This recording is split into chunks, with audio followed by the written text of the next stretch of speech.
இந்த மாற்றம் ஏனடி?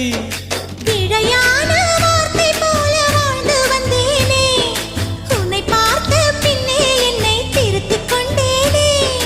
புரியாத கவிதை போல வாழ்ந்து வந்தேனே, அவையாவும் முந்தன் கண்ணில் அர்த்தம் கண்டேனே. இந்த அருக புல்லின் மேல் பனித்துளியாய் நின்றாயே, எந்த பருவத் தோள்களில் பச்சை கிளியாய் வாழ்ந்தாயே. என்னை துளசி செடியாய் சுற்றி வந்தாயோ, கண்ணால் பார்த்து பார்த்து வெற்றி கண்டாயோ.